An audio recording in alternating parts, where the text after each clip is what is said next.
ആറ്റിങ്ങൽ നഗരത്തെ ഞെട്ടിച്ചുകൊണ്ട് പട്ടാപ്പകൽ വലിയകുന്നിൽ ഡോക്ടറുടെ വീട് കുത്തിത്തുറന്ന് 50 പവനും 4.5 ലക്ഷം രൂപയും കവർന്ന കേസിൽ 2 പേർ രാജസ്ഥാനിൽ പിടിയിലായി.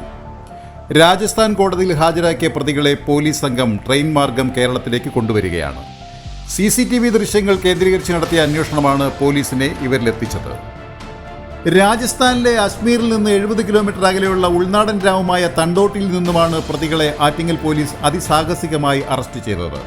കെയ്റോട്ട് ഗ്രാമത്തിൽ 27 വയസ്സുള്ള കിഷൻലാൽ, ജഡ്പുര ഗ്രാമത്തിൽ 26 വയസ്സുള്ള സാൻവർലാൽ എന്നിവരാണ് ആറ്റിങ്ങൽ പോലീസിന്റെ പിടിയിലായത്.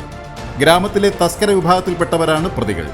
പോലീസിന് നേരെ വെടിയുതിർത്ത ശേഷം പ്രതികൾ രക്ഷപ്പെട്ട അതേ സ്ഥലത്തു നിന്നുമാണ് ഈ പ്രതികളെയും ആറ്റിങ്ങൽ പോലീസ് പിടികൂടിയത്. കവർച്ച നടത്തുന്നതിൽ വളരെ വൈദഗ്ധ്യമുള്ളവരാണ് പ്രതികൾ.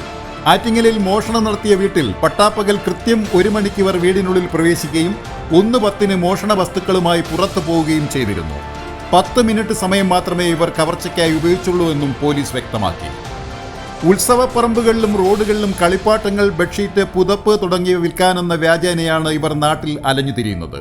സ്ത്രീകളും കുട്ടികളുമായി എത്തുന്ന ഇത്തരത്തിലുള്ള സംഘങ്ങൾ റോഡരികിൽ ടെന്റ് അടിച്ചാണ് താമസം. തുടർന്ന് ആളൊഴിഞ്ഞ വീടുകൾ നോക്കി മനസ്സിലാക്കിയാണ് ഇവർ കവർച്ച നടത്തുന്നത്. മോഷണ വസ്തുക്കൾ നിസ്സാര വിലയ്ക്ക് മറ്റുള്ളവർക്ക് വിൽക്കുന്നതാണ് ഇവരുടെ പതിവ് രീതി. Attingal SI Adarsh, rural DANSAF SI Bijukumar, SCPOമാരായ പ്രകാശ്, അനൂപ്, സതികുമാർ, CPOമാരായ പ്രശാന്ത്, ഉമേഷ് എന്നിവരടങ്ങുന്ന പോലീസ് സംഘമാണ് രാജസ്ഥാനിലെത്തിയത്. കേരള പോലീസ് ആദ്യമായാണ് രാജസ്ഥാനിലെത്തി പ്രതികളെ പിടികൂടുന്നത്. നാളെ പ്രതികളെ നാട്ടിലെത്തിക്കും. വലിയകുന്ന് കോസ്മോ ഗാർഡനിൽ ഡെന്റൽ സർജനായ ഡോക്ടർ അരുൺ ശ്രീനിവാസിന്റെ വീട്ടിൽ ഈ മാസം 6-നാണ് മോഷണം നടന്നത്. അരുൺ ശ്രീനിവാസിന്റെ അമ്മുമ്മയുടെ മരണാനന്തര ചടങ്ങുകളിൽ പങ്കെടുക്കാൻ കുടുംബാംഗങ്ങളെല്ലാം 6-ന് രാവിലെ വർക്കലയിലേക്ക് പോയിരുന്നു. രാത്രി 9:15 തിരിച്ചെത്തിയപ്പോഴാണ് വീട് കുത്തിത്തുറന്ന് മുതലുകൾ കവർന്നതായി അറിയുന്നത്. ഉടനെ പോലീസിൽ അറിയിക്കുകയായിരുന്നു.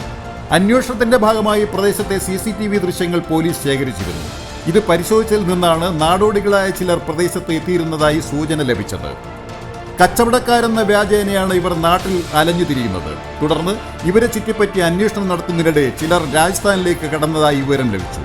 അന്വേഷണ സംഘം ഇവർക്ക് പിന്നാലെ രാജസ്ഥാനിലേക്ക് പോയാണ് പ്രതികളെ കസ്റ്റഡിയിലെടുത്തത്. സംഭവത്തിൽ കൂടുതൽ പ്രതികൾ ഉണ്ടെന്നാണ് സൂചന. Beacon news, Attingal.